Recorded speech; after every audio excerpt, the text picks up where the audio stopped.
Good day everybody, Adam here, ECRN Garage. Today we're going to try to get rid of some leaks. I'm going to do some blasphemy work here. These Suzukis have this oiling system that, it's not an oiling system, it drains the oil out of the crank and puts it up into the intake of the cylinder next to it to purge some of there's excessive oil and gas mix in the crank. Ever since I got this thing, all it's been doing has been leaking. I've pulled the pipes off a few times. We tried all different clamps, and they just won't. They won't stay tight. Now, I've been doing a little bit of research like everybody else does, and they could discontinue doing this system because, and anyone who did any racing with them also took them off as well. If you're putting around the city, it was just supposed to help the oil from building up and smoking, but I run the guts out of this thing.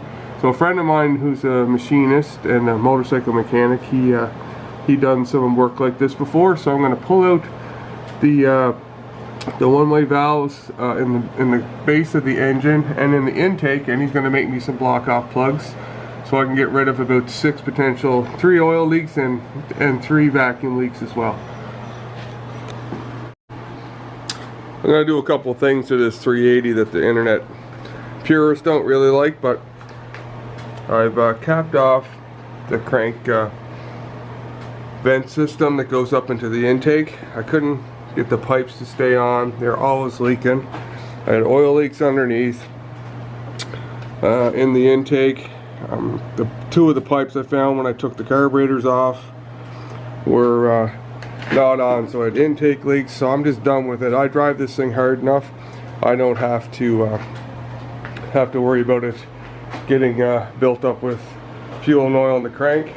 I also got a new old stock tack cable. This one here, someone just kind of crimped it on or put it on with a hose clamp, and it makes this whizzing sound that it's almost as loud as the engine when I rev up the bike. So I'm getting rid of all that.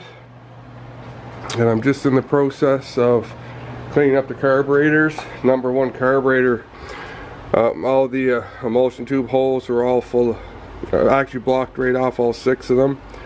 I stamped each carburetor. I took a punch, 1 dot for 1, 2 for 2, and 3 for 3, so I wouldn't get the parts mixed up.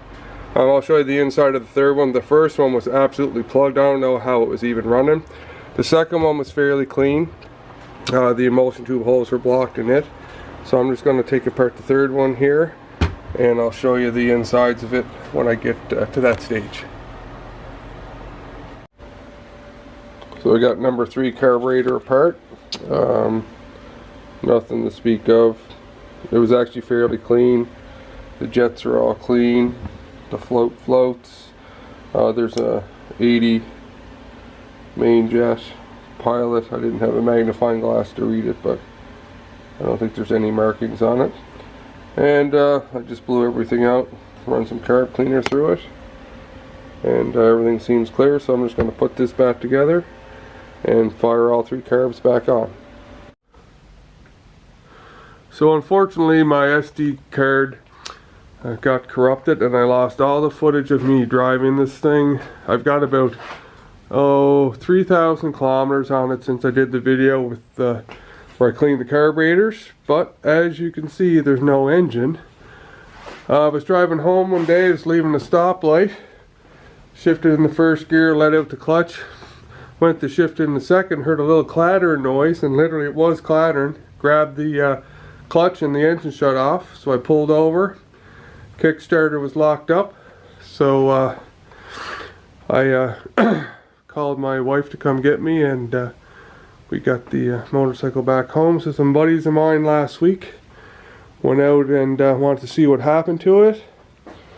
And what we found was, we took the heads off, we took the exhaust pipes off. That was our first sign. There was all these little pieces start to fall out of the exhaust.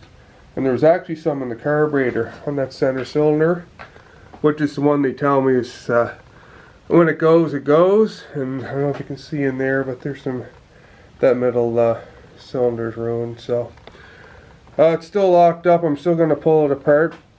We found someone who rebuilds these bottom ends, I think for around $1,000, so I'm going to try to save my money this winter and get it sent away with new crank seals and everything. But this piston was starting to score up too. So what we were figuring, we checked the ring gaps on them and they were way out of spec. So this thing was wore slap out since I've been driving it. And it was working really well, I thought, but I had nothing to compare it to. But all the old videos and pictures I seen of these things doing wheelies, mine would never pick the front end up at all. So I think this thing was just really slack since I got it.